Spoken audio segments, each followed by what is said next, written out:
introduction, and then I guess since we are close enough to 10, and then we'll kick it over. So thank you again for recording this. So thanks for you guys for showing up for our workshop on academic time management. I thought I would start with a quote and then ask if you guys can guess who wrote this. Everywhere I go, I carry a little notebook with me with my to-do list. An actual notebook that I write in with an actual pen. In the tech world, this is like carrying a stone tablet and chisel. Who do you think wrote that? This is a trick, actually. Oh, it's Daniel Levitin, isn't it? Steve Jobs. Steve Jobs? No, good guess. Any other guesses? I was trying to throw you astray by burying one book inside another book. Yeah. He's tricky. I am tricky. So it's not Steve Jobs. Any other guesses? I don't know her name. I saw the book. You saw, okay, all right. Fair enough. There you go. So this is Sheryl Sandberg's Lean In. So of course she was in Google. She was, I believe, at the National Treasury, something to that effect, and high up at Facebook, juggling not a PhD or professional program, but rather life as a bigwig in the tech world. But how does she do it? She actually does it with something that resembles this. So I tell myself it's okay. Some of us could be using electronic planners, but the point is she uses. There we go. Yeah. This is how she actually purports keeping track of all of her meetings, her schedules, down to even recording things like when she's going to exercise and so forth. So if you don't do this, as I did when I started my PhD program, I used to write notes again on scrap paper, or maybe on pieces of paper that I would subsequently lose. That was really poor planning, and not surprisingly, not a good way to keep organized. So by way of that entry, again, if Sandberg does it, then that licenses me to do it and all of us to think carefully about how we plan our time. That's our segue into today's topic. So I'll introduce our panelists in just a moment. First, I thought I would share just a few overarching points, and then we will have our panelists jump in afterwards. Oh, there we go. So some timeless pointers, pun intended. So if you search the internet, you'll find lots of advice about how to plan your time, whether in academia or in other sectors of life. And the points we'll share here are ones that resonate with a lot of the advice you'll find for free on the internet. So keep a calendar, again, something like this or on your phone, but keep something. If you're writing things on your hand, if you're keeping things in your head up here, you're going to forget things. And as Levitin notes in his book, I read this recently, he combines neuroscience with sort of life management, including time management at work. He points out too, if you're trying to remember, oh, I got this meeting then, I got that meeting then, those are our minds just don't work that way in terms of multitasking. That means you're forgetting to do other things, or you're not thinking about other things you could think about if you offloaded your scheduling to something like a planner. So keep a calendar. Carve out a place for writing and focused work. We'll hear more from our panelists about this too. But if you try to write while watching television with your dogs jumping on you, and if you have family members jumping around you as well, probably that won't work as well as the quiet, thoughtful place. Schedule breaks. I've been known to write in 12-hour stretches on days where I had big chunks of time to do so, and your butt gets sore, your eyes can hurt. But still, I would schedule breaks. So there's time for lunch, there's time to stretch and catch my breath. But schedule breaks in a way that makes for productive time management. Check email, Facebook, and messages every 5 minutes. I mean, why aren't you guys checking your messages right now? Panelists, can you please check your messages? No, don't do that. So know when the moment is, and then focus on those things, and then forget them for a while to allow you to focus on other things, such as writing, if that's what you're doing. Okay. Recognize the importance of doing excellent work. This will come back to priorities. What is your #1 job? Let's say if you're in a research-oriented graduate or professional degree program, it's doing good work that might be published, presented at conferences, that'll aid your professional career, that'll be a nice contribution to a body of scholarship. So don't forget that. If all you're doing is doing the little things, scratching off, or dotting the I's, scratching, what is it, dotting the I's? Crossing the T's. If that's all you're doing, busy work, in other words, making excuses not to do the core stuff, then you need to attend to the core stuff too. Okay. Break big project, thank you. Big projects down into smaller ones. Oh God, a dissertation or a thesis. I don't even want to start. But if you break it down, okay, this week I'm going to work on a chunk of my introduction, bless you, or for maybe a term paper, you're doing something that can be parlayed into a portion of a thesis or dissertation. Break this big thing down into smaller chunks that can help in terms of your grasp of it and your management of it, and it seems less daunting as a result. Prioritize. Again, think of what the key things are, think of what the peripheral things are. Don't get distracted by all the peripheral stuff at expense to the core stuff. Set deadlines.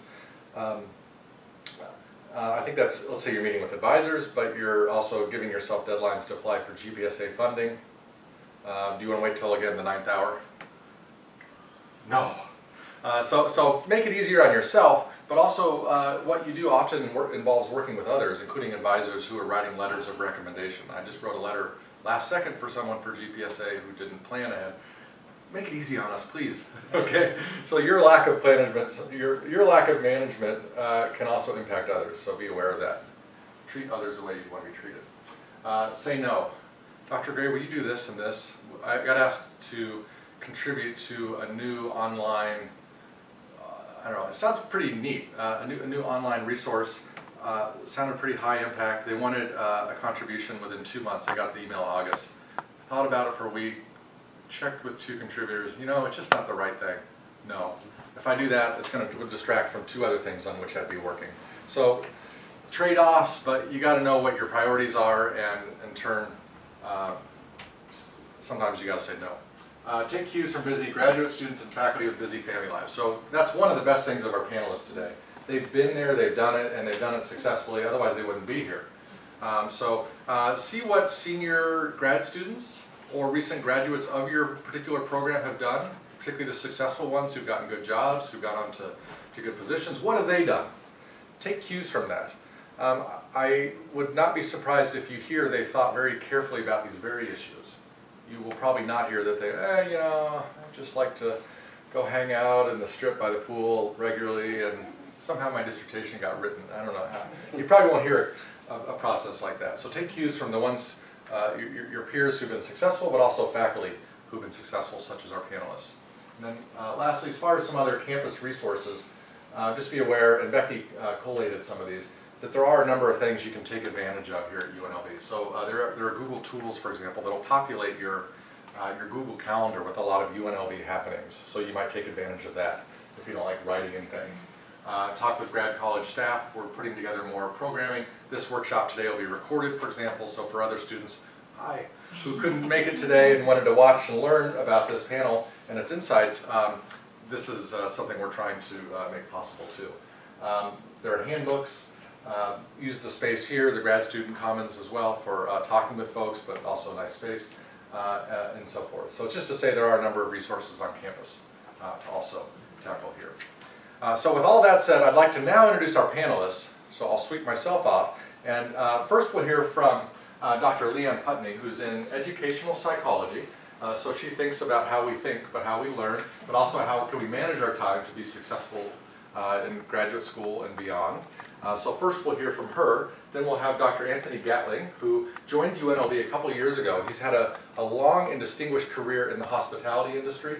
A number of restaurants you might have eaten at. Perhaps he had a role in the past of seeing what was served on the menu there. I don't know. Perhaps. But he comes at today's workshop with a long, distinguished career in industry as well as now in academia, so he can comment on time management in both sectors. Then we have Dr. Helen Neal, who's in environmental studies, or Department of Urban Affairs, right? But environmental studies folded in with foci on things like experimental or environmental economics and so forth. So again, a terrific set of panelists to share their thoughts. So with that, we'll turn over first to Dr. Putney. Okay. Hello. I'm going to start us off with some building off of what was just said. And I'm going to give you some alternative strategies as well, because I consider myself differently organized. I've tried all of these straight line things that you're supposed to do. And to quote Harry Chapin, there's no straight lines make up my life, and all of my life's a circle. So I tend to come at things a little bit more round the corner. One of the things about finding a place to work, for example, Find a nice quiet alcove. Well, sometimes quiet doesn't work for certain people. And one of the best places I have found to work amazingly is Panera's. It's not a shout out to Panera's necessarily, but there's something about that place. You can get the internet there, you can kind of cozy up into a little, have your coffee, or the book and bean downstairs. So sometimes that kind of space works better. Sometimes when it's too quiet, you have too many things running in your head, and so it doesn't work. So, but you have to figure out what will work for you. Cafes sometimes can be invigorating, actually, if you can tune out that background noise. And sometimes in the quiet of your quiet space, all you hear is, I'm not getting this done. So figure out which one of those things work for you. There are times, too, when I just need it absolutely quiet, and I target in and do that and find a space where I can do that. So it just depends on how things are working out. The trouble with being in your office, it's a wonderful place, but you may get interrupted a lot. We see that happen frequently. Even a closed door doesn't always work. So that may not be the best. Working from home. People always go, oh, I can work from home. Perhaps. However, things at home can distract us as well. It's amazing how much house cleaning I can do. It's amazing how that gets done. Put a deadline in front of me, and man, my house gets clean. So so I have to know that about myself and say, okay, why are you avoiding this work? Go sit down and do the work. Carry a notebook or journal with you wherever you go. Sometimes I'll do notes on my handy dandy little phone. Sometimes I'll throw it into my handy journal. I just started with this, and I'm actually starting to love it now. I tried carrying the day timer things, and somehow that didn't work for me. It's what works for you. I still keep the timing and the calendar. And the thing I love about the calendar on this thing is that it will ding-a-ling at me when it's time to go, where this doesn't. So, so I do use a combination of things. But a lot of times, if you're like I am, I'll be talking about one thing and it will jog something else. And if I don't write it down right then, it's lost. So a lot of times I like having something like this where I can just do a quick jot and then keep going because the thought popped in my head, oh yeah, I have to remember to do that.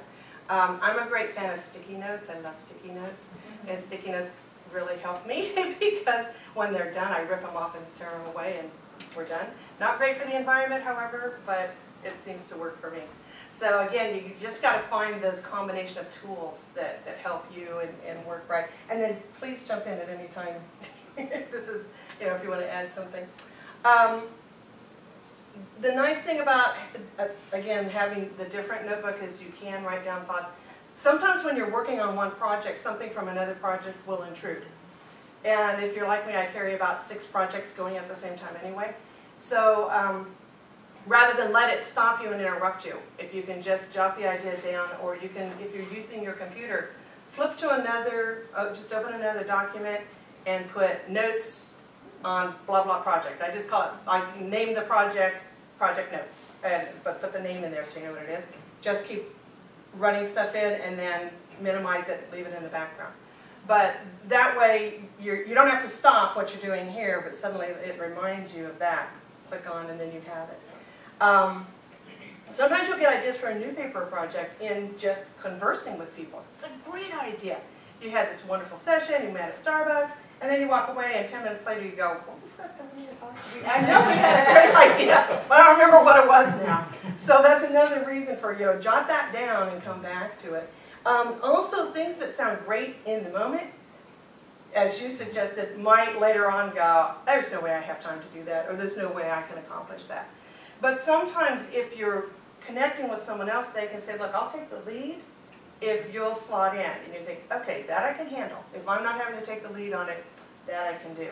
So keep in mind there are other ways to work around that too.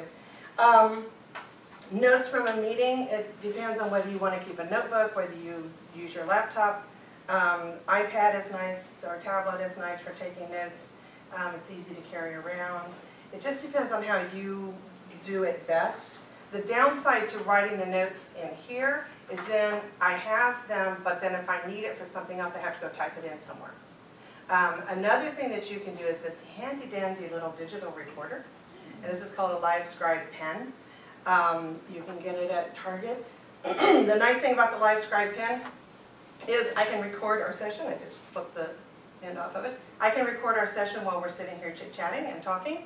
And then I also record it in my handy little notepad or my actual book that has been helped with the kitty cat.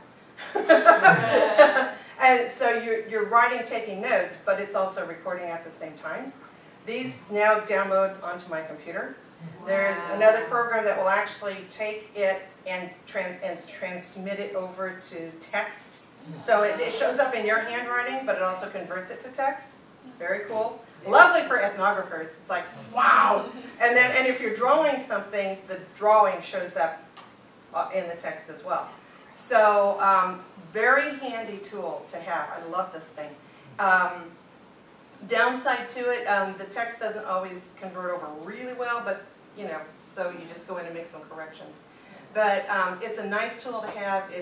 It's pretty handy. It goes for several hours. So it's kind of a neat tool to have.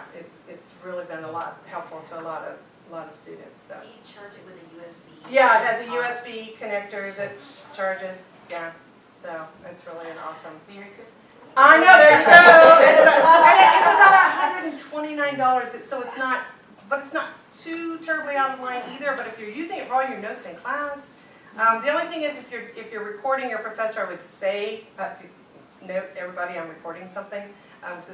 You don't want to record it without people realizing that you're doing that. But most people don't object to it. I mean, I've honestly had people in the meeting say, I don't want it recorded, so then, okay, I shut it off. But just note those are just, you know, those other kinds of things. But it does help. There are also little, you know, the little dictate kind of machines that medical doctors use all the time. Those you can transmit as well. What I like about this as a recording device is I can also write it. So as people are talking, if I'm thinking other ideas, I can jot the other ideas down. And then the nice thing about it is when you go back to your computer and you click on it, it plays the audio. So you go back and look at your notes and it plays that whole section of audio for you. So it's an awesome tool. It's definitely worthwhile. Okay, to-do list. Everyone says to write everything down in one place. There are other ways, that some folks like to keep an open to-do list on their desk and then a running to-do list that they carry with them. It's just up to you how you want to do it. That's where sticky notes, though, come in handy because you can write it on your desk and then rip it off and put it in the one that you carry with you. So that's kind of depends on how you want to do that. The other trouble with that, though, is you have to reconcile them. So that can be an issue. The lovely thing about putting your to-do list on here is it connects it to your computer, connects it everywhere. So that's the nice thing about reconciling on that. Here's the thing about prioritizing. And I hate prioritizing. Whoa, it's the thing, I really hate doing that. Because a lot of times I'll have 6 things that have the same priority. How do you decide which one comes first? You know, now obviously the most pressing one and the squeaky wheel gets the grease, the one that keeps calling you and you finally just go, okay, here, it's done, thank you, now I don't have to do that anymore. But at the same time, sometimes you'll have something that you're working on and you know it's a priority, and yet something else stops and pops up and you're like, okay, I can't continue on this, must do that. So I love it for people who can prioritize and stick to it. Good for them. I'm not one of those people. I tend to grab things that come at me and do them and get them done and then go back. But in order to do that, I have to keep track of where I am to be able to go back and get things done. I'm also one of the classic people that can talk on the phone and write and do things on here at the same time. That not too many people do that. I tend to do it, so I'm trying not to do that as much these days. I'm trying to be more single tasking versus multitasking, but you just have to work that out the way it works for you. So, also this one, which came forward, your priorities might conflict with what other people want you to do, especially your boss. So then you kind of go, okay, your priority is my priority. Not a problem with that. So you have to, that's another one of those juggling things that you have to do. This is a cool thing for students to keep in mind, EndNote or RefWorks. RefWorks is free, and you get it through the library. And Samantha Godby, who's our librarian, can help you with that. She's amazing. Oh my gosh. And her website, if you Google UNLV Libraries Education, her website pops up, and it is I love this word, plethora of good things for graduate students and faculty. It's just amazing the resources she has on there. This helps you really organize as you're writing.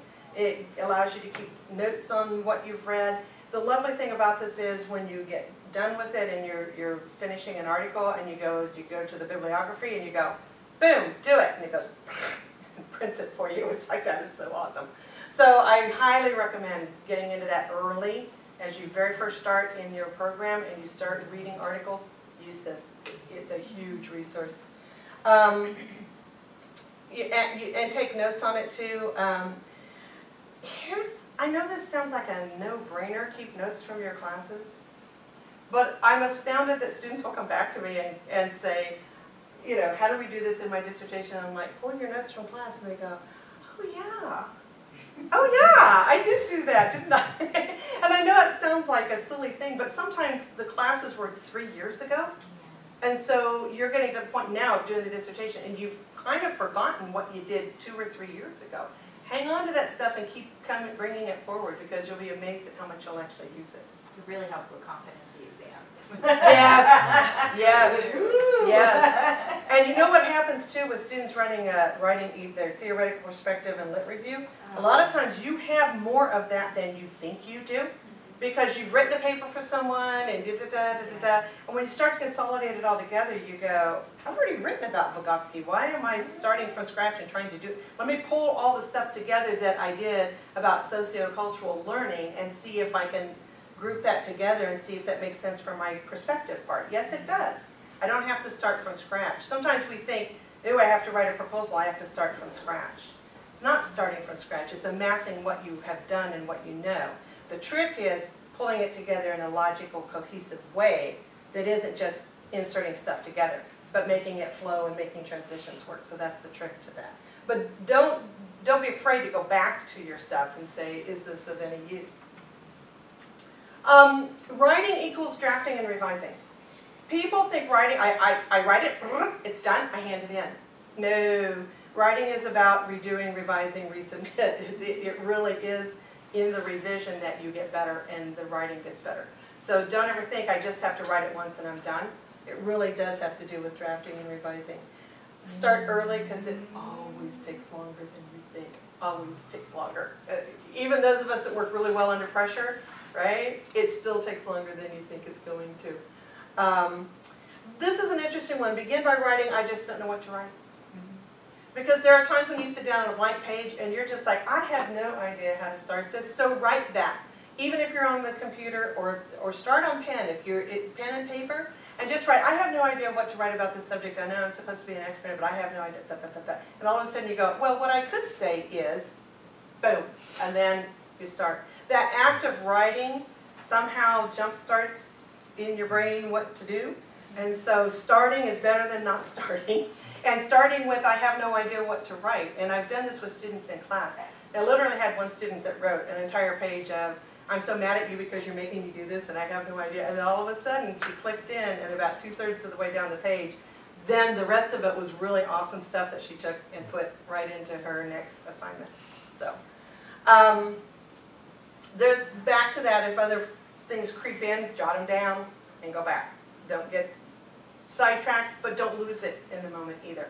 So I'm a great fan of jottings. Jot it, come back to it later. Sometimes, by the way, you'll come back to those jottings and they won't make any sense at all.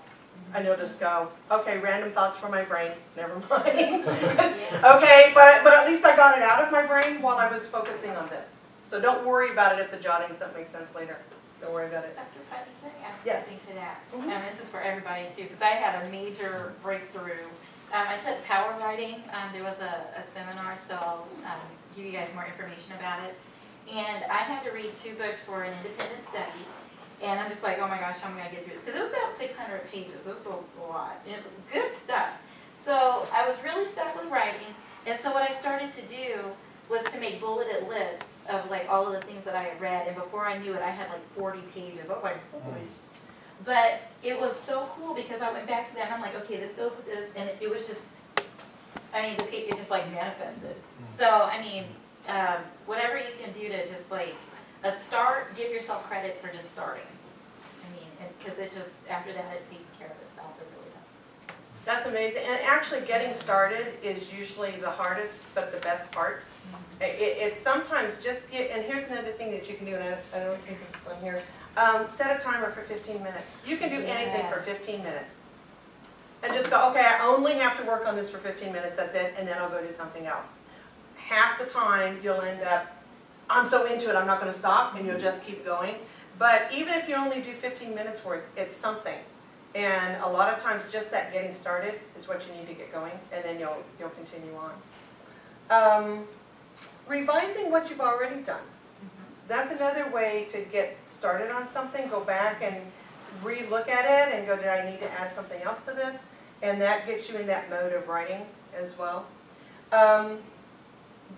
Graph it out, draw it out. I'm a great fan of if you can draw it, then you can write from the drawing. And a lot of times it's in my head and I'm talking it out with people and I go, okay, how do we, da-da-da-da-da, and all of a sudden I have this drawing or a graph or something that then helps me explain it. And then you just explain the graph. It's much easier to do than trying to explain an abstract idea in your head. So a lot of times making it tangible will help. Email ideas to yourself. Okay, this is one of my favorites. I love this because it got me through my dissertation. There are times when looking at just the blank screen is terrifying. And you're like, I have no idea. But you know you've got a kernel of an idea. So I just email myself. Okay, as if I were emailing to a friend. Or I emailed a friend. I had a colleague that I would just write, long email, please ignore. That was my heading for any of these. And then I would just go, Dear Joan, here's what I'm thinking right now. I've got this idea, this construct in my head, blah, blah, blah, blah, blah. And I just start explaining it the way I would explain it to my mom. Or the way I would explain it to a classroom teacher, because a lot of work I do is related with classroom teachers. And this big, long diatribe, and I would send it, and I would countercopy myself, boom, boom. She would always write back, cut and paste into your dissertation, thank you. But it's that, there's something about email that's conversational, and it's still written word, but it's conversational, so it's easier to do. And sometimes it's easier to tell what's an abstract idea than it is to write it because we want it to sound so, academic. Then you email it, cut it, paste it, and then tweak it to make it fit whatever you're doing. But a lot of times if you're really, really stuck, I go to this and email myself. And I email someone who cares, who's my husband. You don't have to, he's like, what was all of that? He's a computer geek. Because I have no idea what that stuff was that you wrote, but yeah, use it. And I don't expect him to. I just need somebody there as a sounding board that I can write it to. Oh, this is another one. Chit-chatting about ideas with folks, but here's a cautionary tone. Record it. This happens when you're doing observations and field notes as well. You'll go back and go, the coolest thing happened in class today, la da da da da da da. But if I don't get it recorded, it's gone. And a lot of times it's hard to retrieve it in the same passionate way. You can retrieve it, but it sounds flat the next day. So if you're going to do that and you're going to talk it out with someone, and I recommend doing that because a lot of times telling it to someone gives you more bang for the buck, but record it. So you come back to it and you have it. Okay. Oh, there we go. That's all I have for you. So, questions, come back to that. We'll field it to our colleagues. I don't know what you would like to go next. Sure. Thank you. Thank you. I learned some things. I was taking some notes here. Little jottings there. Myself. Always remain teachable. Yes. First, I'll just talk about my process for time management. I remember I used to, when I was in the corporate world, I used to think, man, if I could just buy some time, right? Like I got money, so where can I buy a day? Maybe 3 or 4 hours, but we all get the same, right? We all get the same 24 hours. And it really comes back to how I use that. Determines, how productive I can be. It ultimately determines, where, it has a large impact or a huge impact on where I end up. What I do every day. Waking up every day, putting one foot in front of the other towards something, that's positive, something that's meaningful and purposeful. And if I don't manage my time correctly, then my chance of doing that is far less. You know, I know that people will unnecessarily steal my time if I let them. There's so many distractions, so many interruptions. So not only do I have to manage myself, you know, but I also have to manage my relationships with other people when it comes to time management. You know, when I was in the corporate world, everything was on my calendar. There was nothing that wasn't on my calendar. I was so scripted. You know, every day, every moment, there was something that was planned. Fortunately, I'm not in that world anymore. So I do have, you know, more sort of access to spontaneity. You know, I can actually say I'm not doing anything today. I can actually cancel appointments. I can actually, you know, because sometimes I get overwhelmed. You know, I don't know about you, but I take on too much. You know, and I know that about myself. I'm very aware that I overburden and overtax myself. Learning how to say no, you know, you brought that up, and like I'm constantly struggling with that because good ideas come at me often, and I want to be a part of a good idea.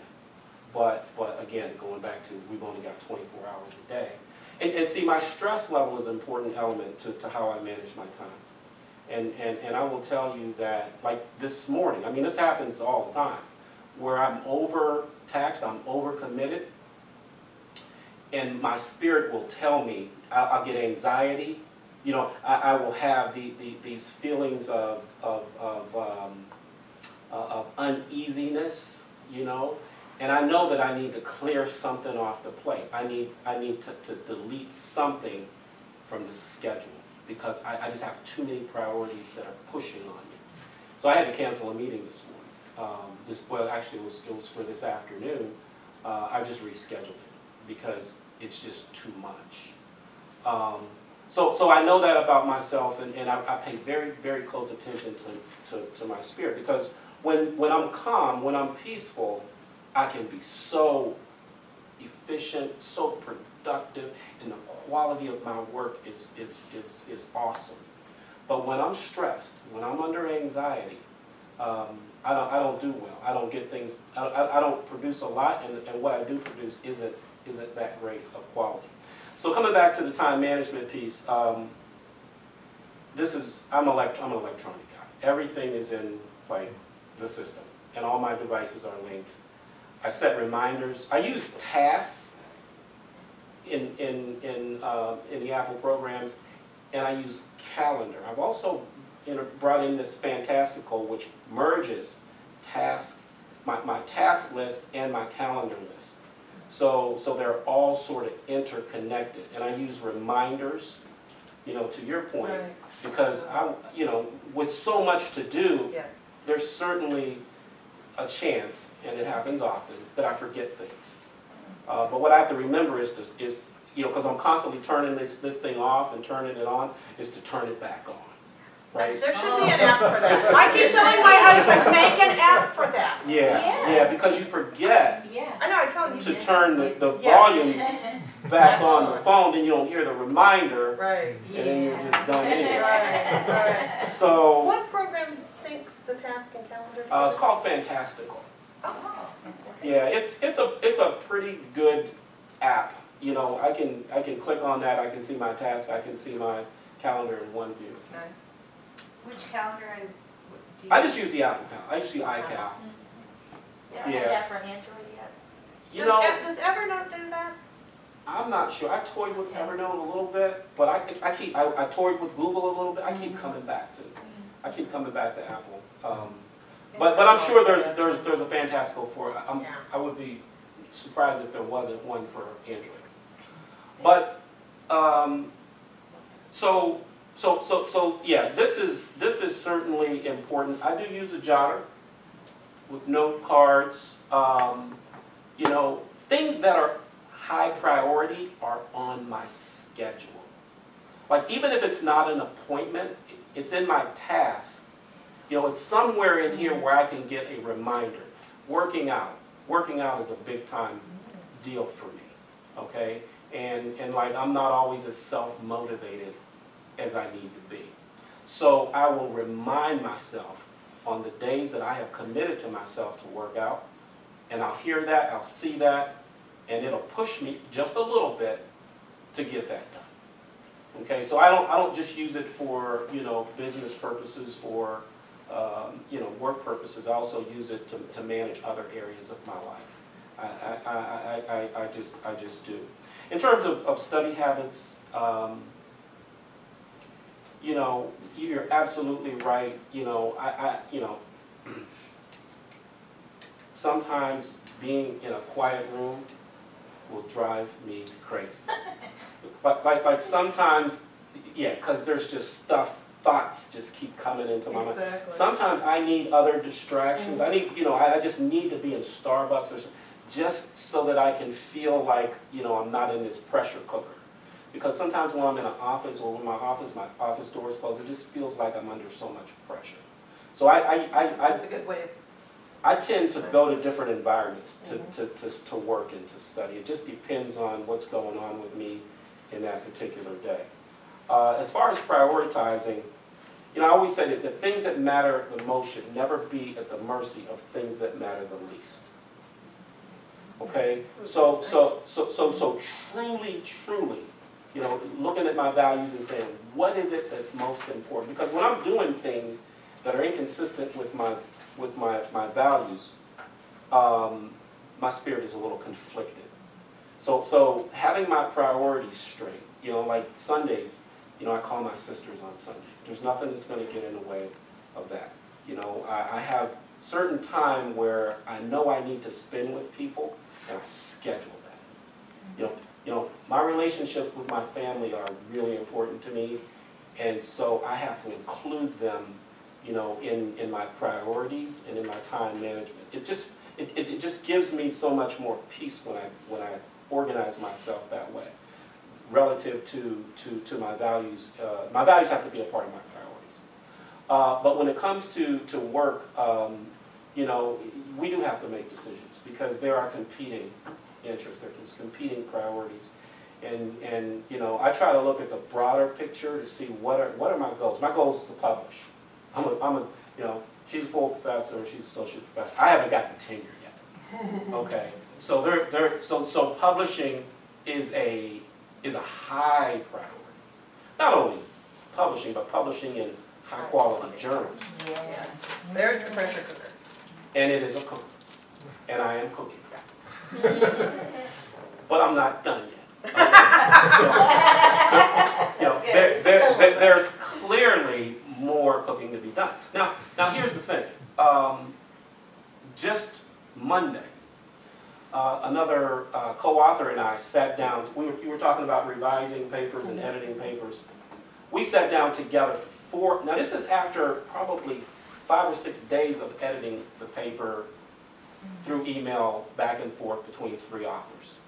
So we sat down. We thought we had a final. You know, we thought we're good. We're just going to do one quick read through. What 4 hours? 2 of us. 4 hours. 30-page manuscript. We're reading it to each other back and forth, and we're catching stuff. And we're saying, man, I got to go back and rework this. This doesn't make sense. You know, do we really need to say that? You know, taking things out. It was almost like we were rewriting the paper. But the journal expects, okay, a flawless, you know, a very well-written article that has, you know, very few questions or mistakes. You know, learning how to critique literature, learning how to, add, you know, because at the end of the day, top-tier journals, you have to add to the literature. So thinking is important. Adding to the body of work is important. Synthesizing ideas is so important. And I tell you, I don't do that completely well myself. You know, I need other people that can help me, that they can, you know, to bounce their ideas off of my ideas. Maybe I'm not seeing it the right way. Maybe I need a different view or a different perspective from someone else. So writing is just a huge process. But editing and revising, like you said, that takes almost as more time than writing the paper, if done correctly. Because I tell you, I got shredded on a journal a top-tier journal I sent an article to. They sent me 4 pages of notes, just crushing my article, just like ripped it apart. But you know what? It was the best thing that ever happened to me. It made me go back. Yeah. Oh, reading aloud is huge. It's huge. Well, first of all, reading from a screen is, no, that's not really reviewing an article. I have to print it and physically read it. And then after I do that, then I need to read it to someone and have them read it to me. And we need to go through it sentence by sentence, word by word, because you catch so much stuff. Even on your own, just reading aloud what you've written, it helps. Oh, yeah. Because Oh, you yeah. read it aloud and suddenly Yep. you go, What? yes. Yeah. What was I thinking? I do that with emails all the time. Because I write real fast, and it's like, okay, this is, let me print this and read it. Now let me read it to myself. And I'm always catching errors, catching mistakes. So yeah, I'm not going to take up any more time. The academic world, I don't know how many of you are planning on being academics, okay? But I will tell you that invest the time now, okay, into developing the right skills so that later on, when you get in a position like I'm in, you're not struggling. Okay, because the expectation, and if you're going to work for a university that is seeking or that is a tier 1 institution, you really have to be a good researcher. And the competition to get into these journals is fierce. Yes. I just did a revision for a journal that accepts only 12% of the submissions that it receives. The fact that they even gave me an opportunity to revise the article, I'm so grateful. Okay, but that's how tough it is. And as an assistant professor, you're competing with full professors, associate professors that have been doing it a lot longer than me. So you have to take the time to develop the skill and the craft. It will definitely serve you well in the future. That's all I got. Thank you. Can I add one more piece to what you said? Yeah. Because I loved it when you said sometimes you just have to take something off your plate. Yes. And what I have found is sometimes I have said to myself, okay, what's the worst case scenario if I don't accomplish this thing? That's right. I'm just going to set it aside. I don't have to do it. And then, you know what happens? The next day I go, oh, da, da, da, da, and all of a sudden it's coming to me and it's done, and it's done. So sometimes just giving yourself the break to say, I don't have to do this, frees you up enough to be able to do it. Not always, but I've had that happen a couple of times where I finally just said, okay, I'm just taking this off the plate, I'm just not going to do it. And then all of a sudden that, I don't know, it's that check mark, I don't have to, that suddenly makes it not so onerous, and then you just end up doing it. So. Yeah, no, it's true. And I, number one, it's a real honor to be here today. And, really, what you said earlier by Professor Gatling, by Professor, I keep wanting to call you Putney, but I kept saying LeAnn. That's what LeAnn is fine. I answer to LeAnn, not a problem. And certainly Professor Gray as well. I mean, they've all really shared with you some really important pointers. And I've been thinking a lot recently about sort of what are the top bad behaviors or delusions but some of the things we've already really talked about. So let me just kind of bring it down to what I think are the top 3, and there will be some overlap with the previous presenters. I think one of the deadliest sins that I've been guilty of as an administrator, because in addition to being an associate professor, I'm also an associate dean, so I'm a member of the dark side. And No, I tell people we're bringing people into the light side by being administrators. Right, okay. We're lightening the dark side. That's right. But I cannot tell you the number of times over the past couple of years where I've started out my day saying, I'll just take a quick look at a few of my emails before I start my research. Okay, that one, and I think that's something that really. So recently, as I was preparing preparing for this so that I wouldn't feel like a fraud being videotaped on this, you know, I really have been practicing that, and people have been like saying, you know, Helen, what's going on? You know, I sent you an email, and I'm like, yeah, well, that was this morning, and I will respond to it this afternoon. But so emails and Facebook, all of it, you know, awful. You know, so yeah, use your time wisely, and if your best time, your most productive, effective time is in the early morning, like me, don't burn it on Facebook or email or whatever communication. The other deadly sin is I do my best work under stressful deadlines. That, you know, long term, that's a bad habit to get into. I mean, every once in a while, there might be some opportunity that comes along, you know, seize the day. You know, I'm a big believer in striking opportunity when it strikes, but I will tell you, in the long run, I've been here 22 years, and I will share with you, that's a bad habit to break, because time can go by really fast here. The other one that is a real deadly sin is planning to get a lot of writing done in a large block of uninterrupted time.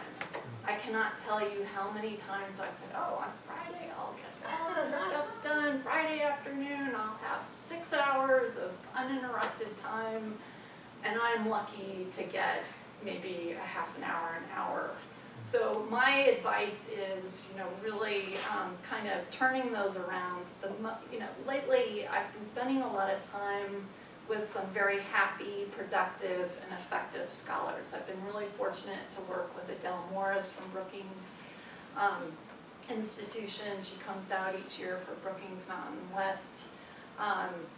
She's an incredible scholar, and so I've really been spending a lot of time with her.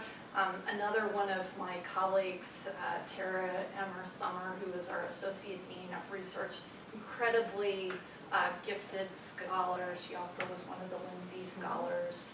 And even talking with my advisor, who last summer I was fortunate got to go home and actually spend some time with him. And in all three cases, they're all happy, effective, and productive scholars who do the following three things. First, they recognize opportunity costs on all requests at work. They know how to say no to things coming across their desk. They are very picky about what they pick, what they tackle, and you know, and it's funny. In all other parts of my life, I have no problem saying no. My 14-year-old son will tell you that I'm very good at saying no. My parents will tell you I'm good at saying no, and so will the neighborhood associations and everything else. Parent-teacher associations. I am, you know, so sorry, but no, I cannot participate. And yet, when people come into my office and say, Helen, really, I need that letter of recommendation. I've got 3 of them I need to do right after this. Helen, can you take care of this important service project? Helen, can you do, you know, it burns time. And if you find yourself saying, okay, well, I'll just bring this stuff home and work on it at home, that just, you know, every once in a while, that's okay. But all the time, it does not lead to happy family. Right. It does not lead to happy friends, and it actually leads to a lot of unhappiness in self. And unhappiness in self, that does not lead to productive or effective scholarly work. It's not my best. So recognize opportunity cost. Learn to say no. The second thing is create time and space for higher levels of thinking. And we've talked a little bit about it. Kahneman talks about the differences between fast thinking versus slow thinking. And I think this is what Professor Putney and Professor Gatling also talked about, the importance of where, you know, it takes work to shift into that higher level of thinking. Like one of the things I used, one of the greatest apps I found, actually Tiffany showed me this, was there's a app called Calm. I don't know if any of y'all have used it. It's called like calm.com. It's CALM.com. And so for those moments where you hear crickets in your office and you're facing a major deadline and you really need to have your best game on, I put on that calm, I use the mode where it's like do not disturb mode. So it's not the airplane mode, but the do not disturb mode, so that I can use the actual clock timers, the 15-minute timers. But with calm, I'll do a 5-minute session of calm, and that can help me shift into that flow state that's so critical.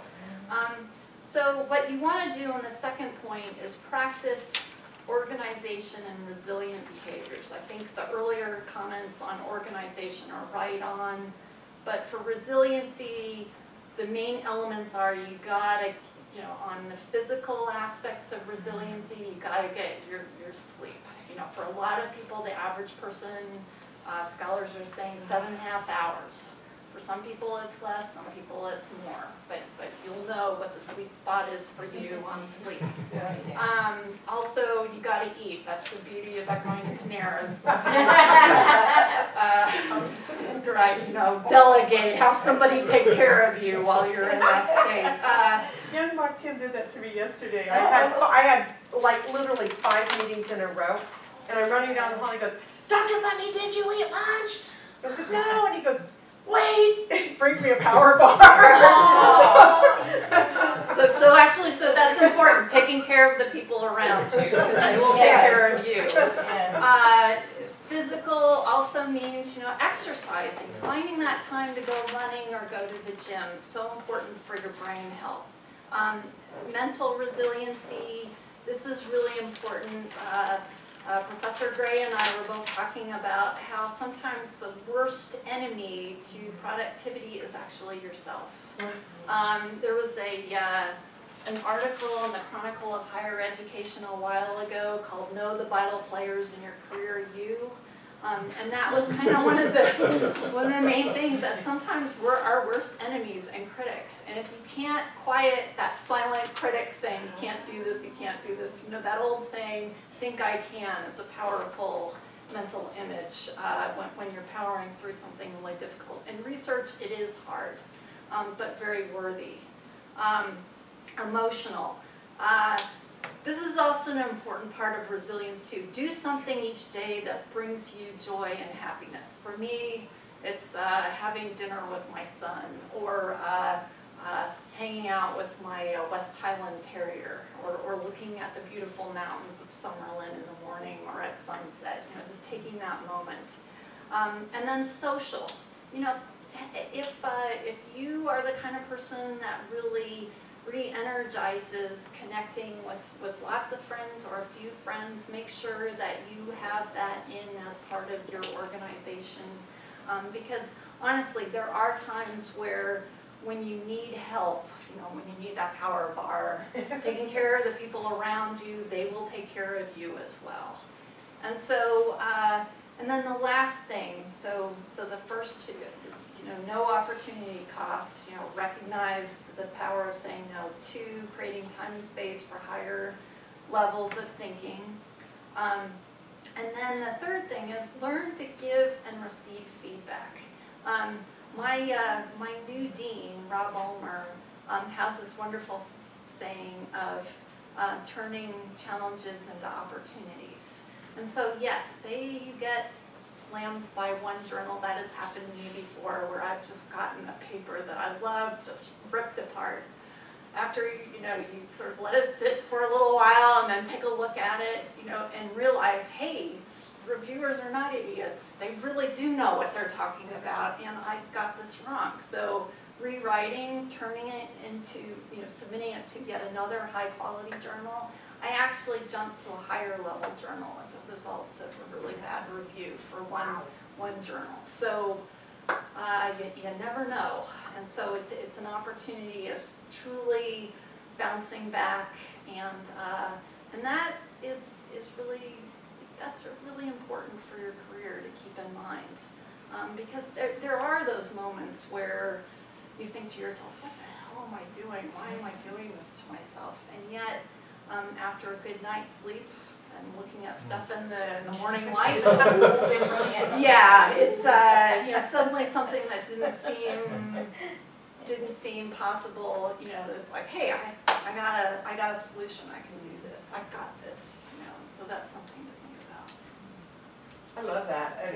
And thinking of one of the things that I do, my other hat that I wear is governing body president of a charter school, K through 12, which is the craziest thing I've ever done in my life, but it's also the greatest thing I've done. So it's like crazy because it's like, how do you have time to also do that? But lovely because when things get really kind of crazy here in academia, I go over to K-12 and I walk in the door and I see the kids and watch the teachers, and I work with the teachers, and they'll come and tell me, hey, this kid really did this today, and I know that child's been struggling since day one, and the teacher found a breakthrough. And so those are the things that just make you go, okay, that's why we're in it, that's why we're doing this. And so sometimes you just have to find that something other outside myself that's so different that helps me understand that's why I'm connected, and that's how we stay connected. The other thing is persistence and resilience. That persistence, I tell students all the time, the difference between ABD, all but dissertation, and PhD is persistence. It's not brains, it's not intellect, it's persistence. Because we all have enough capacity to get us here. It's that what's that thing that keeps us driving, and it's that yes we can. And sometimes I laughed when you said, I loved it when you said that, know that I know that I can, little engine that could. Little engine that could. And there are times when I will just go, I cannot do this any longer. And I'll say it out loud, and then I'll go, of course you can, just figure out how to do it differently. So I always answer myself back, of course you can, just figure out how to do it. But sometimes just that acknowledgement of I'm feeling really overwhelmed and I can't do it. And I know we're always supposed to do the positive affirmations, but sometimes just letting that negative I can't out, then my rational sense says, of course you can. That's the emotional side saying it, let the rational side take over, and now figure out a way to make it happen. So you got to find those little things that work for you, and I also have a friend that I'll call up and say, and she'll say, yes, and here's what's happening in my life, and I think, okay, mine's not as bad as yours, so I'm good to go. so we work on that with each other, and she always says it's a good thing we don't both have the same bad day. Because we almost never do. It's like, I'll tell her my day, but then she'll say, okay, but what about this? And so we bounce off each other to build each other back up again and say, yes, we can do this. And so that's the biggie too, is find that person that can help you say, of course you can do this. So that really helps. So I'd like to thank all our panelists, and at this point, if it's okay, just open it up to questions, since we've got a variety of audience members here. So feel free to throw your fastballs, curveballs, whatever they may be, our panelists. And as you're thinking, I'll throw one out. What do you wish you had known in graduate school regarding time management? Like, if you could go back in time, what would you tell your past self? Oh, that's easy. Okay. Okay, the thing that I would tell my past self is that I was in an unusual situation in my doctoral education in that the last couple of years, I actually lived at home. And so, it was kind of an unusual situation. I was a very traditional grad student in that I went from college to master's thesis to PhD. And so, and it was like the ideal conditions. I had the support of parents that were just like, you get that PhD. I had an advisor who was incredibly supportive, very, that I was part of a research team, that he really wanted that work done. So, I mean, he was able to, line up basically a fellowship for my last year. And so I wasn't teaching during that time. I was just writing. And, and the thing is that, so while it was great, I finished in record time, but I think I learned some bad habits along the way, thinking that, research is about finding that perfect, 12 or 14-hour block of time to do all the reading, writing, and that's not realistic. I mean, that really isn't. And so I think the thing that is really important is learning to develop healthy habits in your work, and knowing yourself. So getting to know myself a little bit better. I read a really good book called Quiet back then, is basically learn to make mistakes in research, learn to, learn better habits on revising, learn to how to give feedback and receive feedback. I think that's a really big deal. Because sometimes, especially for women, 22 years ago it was a little bit of a different situation here. And so I think sometimes feedback or criticism may not always have been the best. And so there's sort of this tendency to just kind of dismiss. But at the same time, what's really important here is recognizing that writing, it's not just one draft, it is really 10 or 20 drafts. It is really about refining and revising, sharing work, giving people enough time to really review your stuff, not just simply give somebody a draft and then say, it's good, right? Yeah. It's good, right? But honestly, giving people an opportunity to give you feedback and the same way. And that, I think career-wise, that is really critical. So I don't know, did I answer your question? Yeah. So that would be the conversation I would have with myself back then. Okay. Well, if I had to go back, if I could go back. Yeah. Okay. I would really pay more attention to your point, Dr. Neal. I would really pay more attention to the quality of work that I'm doing. My dissertation, I was fortunate that I was able to publish it, a couple of articles out of it. But when I read my dissertation today, I'm like, this is garbage. Maybe that's a little strong. There's no way that this work would have ended up in a top-tier journal. So, if I had to do it all over again, I would have certainly dug deeper.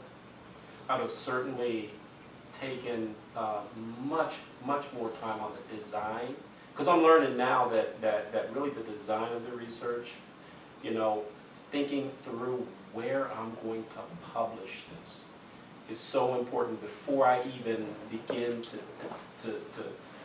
do any tests or anything like that. Today, when I talk to PhD students, I tell them to think about where you're going to publish that. Who's going to accept that? Like, read journals, become familiar with what they publish and what they value. From a design perspective, more specifically, but certainly, topics and variable relationships, and just making sure that I'm advancing myself when it comes to the end. What is the end in mind? What do I want to get out of this? Where is this going to ultimately end up? Way before I start writing, way before I even test anything for a survey hour or what have you. Just thinking through, where's this going to end up? Like, who's going to accept this? What value does this really have? I know they say a good dissertation is a finished dissertation. I've heard that. Maybe we don't say that, okay? But I've heard that. In fact, I was told that, by my committee. But I would go back and I'd totally redo my process with that dissertation. But sort of the flip side of that, though, is don't you think though that if somebody just focused on the perfect dissertation, the best dissertation is one that launches you career-wise. Right. That opens up the door to lots of new, interesting questions and connecting with the literature, and so I think it is important to think in terms of the best dissertation is one that's done, but one that bounces you into, and so I think what you're really saying is that that your dissertation did do that for you, that it pushed you into wanting to do more and build a career off of it. It's not just a one-time event. If you do it right, you're moving, continuing to move. And you would expect it, Yeah. your work to be better. Oh, no question, Yeah. no the more question, that no you question. do, you know. Yeah. I'm on a search committee right now. We're looking to hire 3 faculty members for the hotel college, and I'm on one of the search committees. And one of the things that we're looking at is the quality of people's dissertations. We're looking at, have they published articles, prior to publishing their dissertation? I mean, have they been involved in research? So, I think that it depends on where what your end in mind is. If you plan on working at an institution that is Tier 1 or that is, aspiring to be Tier 1, then these types of things are really important early on in your process. And stay true to yourself, because if you're doing a study that you do not like and love, you will rue the day you started it. I mean, just really find something you're passionate about and work that. At the same time, don't focus too quickly. A lot of times people go, I went there and I know what I'm going to study, I'm going to do this, I'm going to do this, I'm going to do this. And my dearest friends told me, mentors said, know what you're going to do, start your dissertation the minute you step on campus, do it, get it done, and be done and be out of there. And I tried that, I honestly tried it. And instead, I did the shiny object. I went over because I got interested in linguistics, so I took some linguistics courses. I took some sociology courses, and I took some higher ed courses. I worked with people who were in higher ed administration.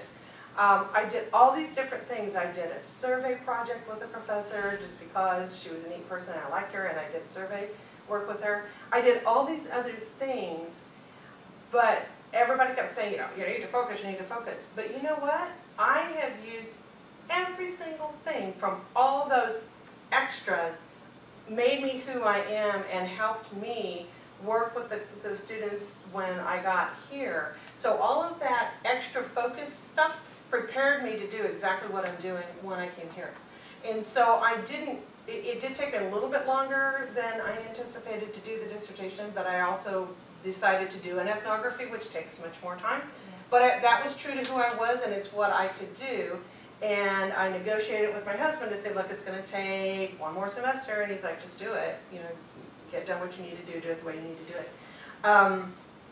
But I tell people now, don't keep that focus in the back of your mind, but don't narrow in too quickly, because grad school is a time when you get to play around and do things you won't get to do once you're done. So it's like, it doesn't seem like it as a grad student, but that's not. So if there's a linguistics course with a professor that is a well-known, wonderful person, and you think, I really need to, they brought this expert person here, I need to take that course and do that, it's extra, do it. It's worth it, but don't let it get you so far off track.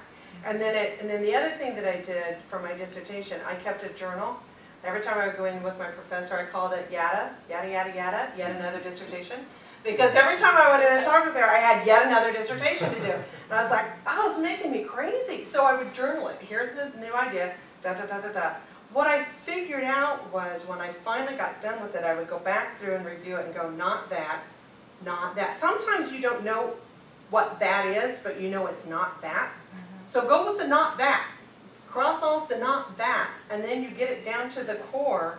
And what I ended up doing was the very first one that I wrote down to start with, which actually is the one that I came to mind doing when I started. It all came back to the original one, but it was so much better involved, and it was so much richer because of all those conversations that we had. complex and thick that, you know, in order to really get into a full understanding of the theory, I have to be totally submerged, totally engaged in that. I really can't work on two different theories. I can't. Maybe some people can, but I can't. So what I have learned to do, and still learning, is to set up blocks of time and just say, okay, you know, like I'm done with self-determination theory. After Christmas, I'll pick up person, environment, fit theory, because that working on that needs my full attention. So, and I know that. So. And it's shifting gears. It is. Definitely shifting. It is. So I don't know if that helped. Yeah, because I mean, I was looking at, if you take it as a food analogy, it's like you have something, it's almost like a really superb, delicious meal, and let's just say your stomach was bottomless and you could just keep eating it and eating it and eating it. But then there's like this really good looking dish over there, but you cannot go and eat that unless you walk away from the other one, kind of thing. So it could necessarily, not necessarily things like, oh, I have to do this but I don't want to, or I'm not too keen on it, but it's like, I really, really love this, but I do want to make time for this other thing.